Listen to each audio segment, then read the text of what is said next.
What up, guys? Welcome back to my channel. I'm Matt Wyatt. So I just got done watching the latest episode of Daredevil Born Again, episode 8. And I will say this right now. This is another banger episode. I don't know if I like this episode more than episode 4, but it's kind of hard. It's because both of them were a bunch of banger episodes, especially episode 1. And they brought back the directors, two co-directors, Justin Benson and Aaron Moorhead, the guys who co-directed the first episode. So from what I've heard, that these directors were the ones who did some of the reshoots from later when they had to scrap that whole original plan, and that some of the directors that directed the previous episode after episode 1 was the one that they used these episodes that were already have been shot, that when they before they scrapped the whole thing. So yeah, from what I've heard, that Justin Benson and Aaron Moorhead are the ones that are going to be directing the finale, and it feels like we're getting back to what we love about the show. Sure, there were episodes that were really good and I liked it. Even episode 4 was a banger, probably my favorite episode of the season. But now going into episode 8, this is going to be a heavy spoilers, so I'm going to get into a little bit of the nitty gritty. So if you have not watched episode 8, do yourself a favor and add this to your favorites list and come back and later till you are done watching the eighth episode. So this is the spoiler for episode 8. We get into the in this episode with Matt Murdock now being torn, and now he's really pissed and angry at Wilson Fisk, that he believes that he's responsible for Foggy's death, and he really believes it. And Poindexter Bullseye has returned in this episode. We see him staring at the flower at the window, a blue flower, a little bit of a symbolism of his own psychosis, and now he's been dragged into the middle of a bunch of prison gangs, and suddenly the editing has turned on the blue, which is he's in the zone. It looked like he's about to mess some people up, but now Poindexter really wants to get a talk with Matt Murdock, because he's on the verge of death right now, and he's now seeking help, and he has information about what really happened and why he was hired to kill Foggy. Because for him, it wasn't really personal. Someone was behind the whole thing, and Matt Murdock believes that that was Wilson Fisk.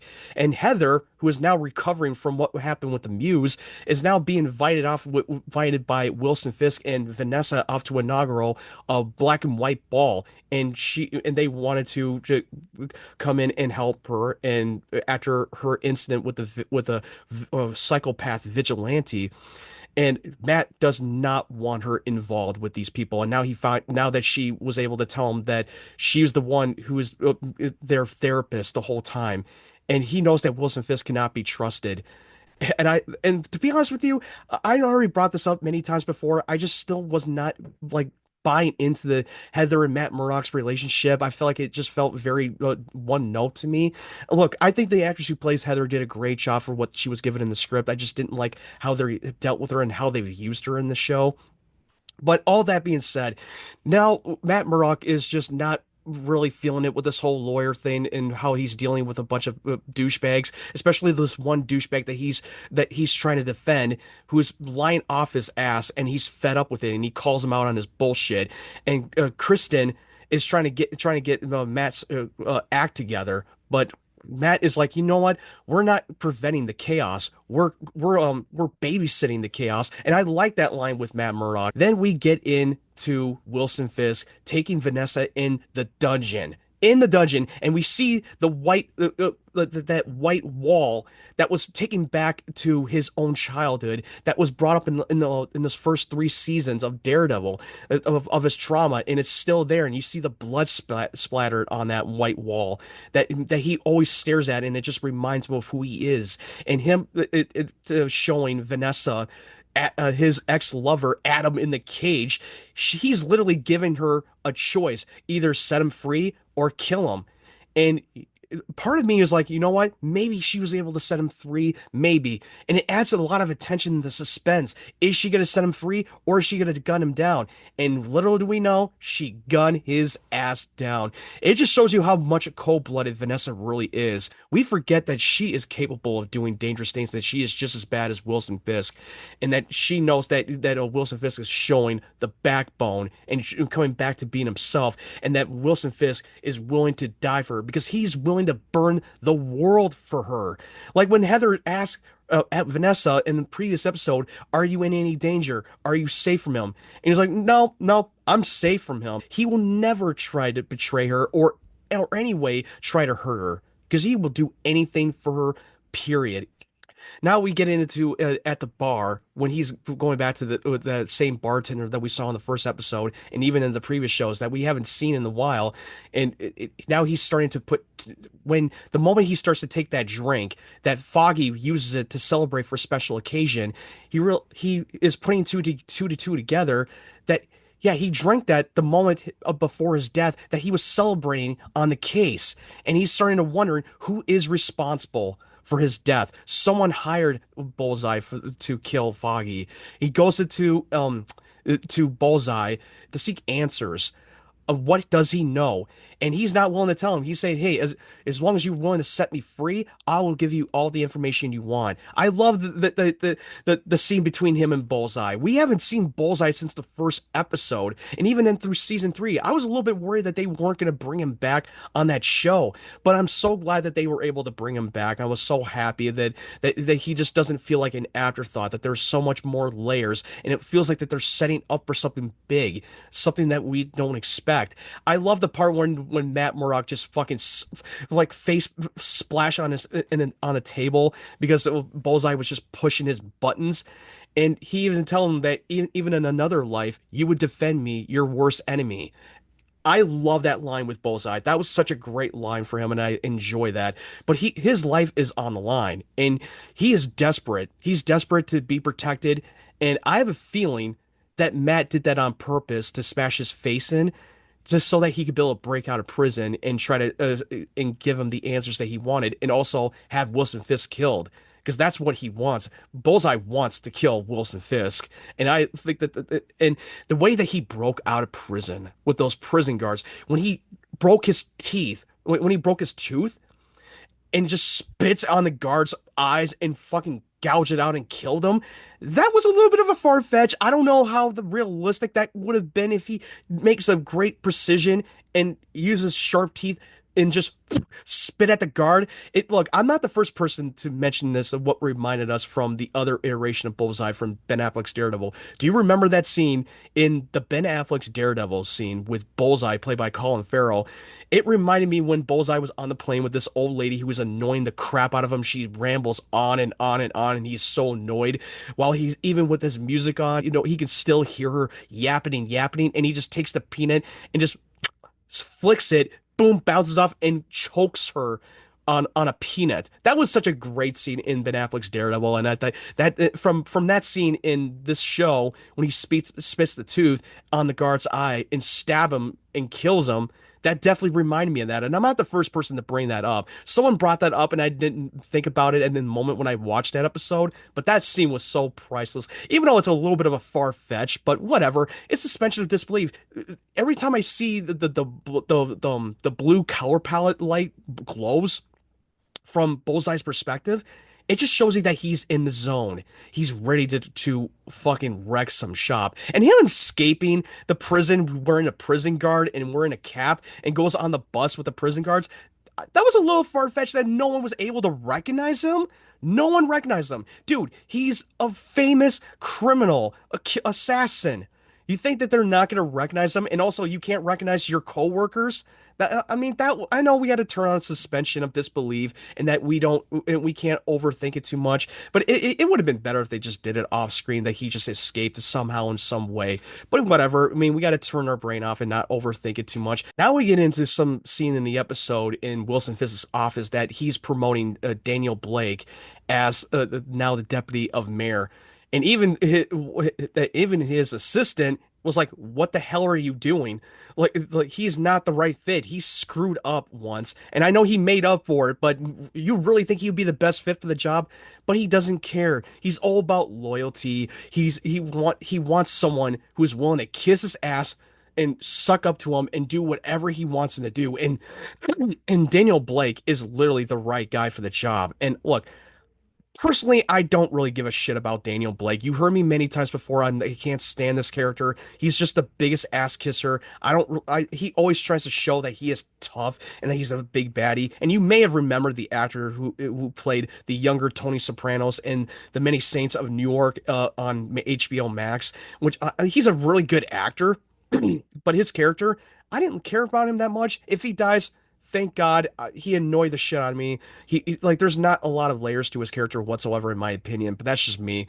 But and then he comes across with BB, his own closest friend, a blogger who was the one that was able to get to the truth of Daredevil being back again, and Daniel was able to have her by the balls and threaten her if she doesn't play ball with them with Wilson Fisk and create and constructing their own little false narrative around this. But BB has a little bit of agenda of her own when we meet up with BB at the ball when she comes across with Chief and asking him that she has a lot of dirt on Wilson Fisk and she has her own personal agenda against Wilson Fisk.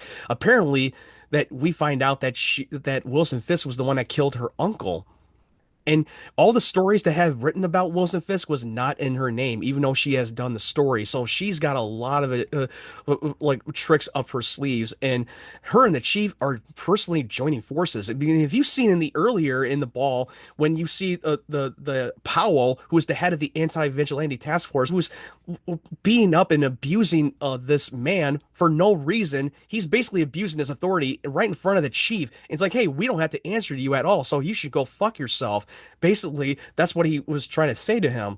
And Chief is fed up with Wilson Fisk's bullshit.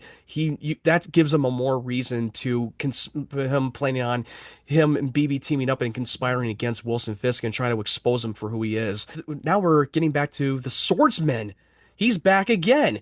We already know that he's secretly a vigilante. We've seen him in the Hawkeye show. Like I said before in the last videos, I didn't really care for him that much. But now in this show, how he's written was great. I'm starting to like the swordsman more and more. I'm glad that they're not making him too over the top and too campy. And the scene between him and Wilson Fisk when they're in that room, that he's blackmailing the swordsman because he knows he's the crime-fighting vigilante swordsman, and he's threatening him if he doesn't play ball with Wilson Fisk. And that scene itself was great. One of my favorite scenes of the entire episode. I loved it. I'm really liking the swordsman more and more I see him. I'm glad that they were able to change gears with him and actually take him a little bit more seriously, and that he's more subtle and he's not too campy or cartoony or over the top. I love how they're writing his character. This show has great writing in this episode. Now we get into the next scene with Matt Murdock now being at the ball, at the black and white ball, and now he's going to try to confront Wilson Fisk himself, really confronting him. And the dance scene with him and Heather was so good. It added tension, opportunity to try to confront him. And it seems to me that he probably is willing to fight him and he's willing to get some answers out of Wilson Fisk. I love the scene when Wilson knows that he can hear him from 2 feet, and he's telling him that, hey, I told you there would be consequences. I love that scene. And then now Matt Murdock is putting two to two together that it was not Wilson Fisk was responsible for Foggy's death. It was Vanessa the whole time. I love how he was able to switch it up and cuts it right into Vanessa and have himself dance along with Vanessa and try to get some answers out of him. I love Wilson Fisk's reaction. He was like, what the hell? That scene itself was so subtle, and I loved it. That was so brilliant the way that they execute that scene. And now Matt Murdock saying, hey, I know what you did, and I know it was you, that you were the one that hired Bullseye to kill Foggy, and you're going to pay for what you've done. Dude, you could tell that her performance was so subtle. And, and she is not scared of him. She will try to destroy him if she had the chance. The tension, the suspense have started to build up more and more, and we're wondering, why did she do it? Why was she the one hired Bullseye to kill Foggy? And my prediction that this might be the setup for season 2, because if you remember back then when the first episode aired on Disney Plus, Uh, they announced that Foggy is coming back in season two, and even Karen. So my guess is that we are going to see a little bit more flashbacks of Foggy because we know that there was something going on the case that he was involved in, and that Vanessa is behind it all. So that might be a lead into season two because we already know that the finale is gonna hit, shit is gonna hit the fan.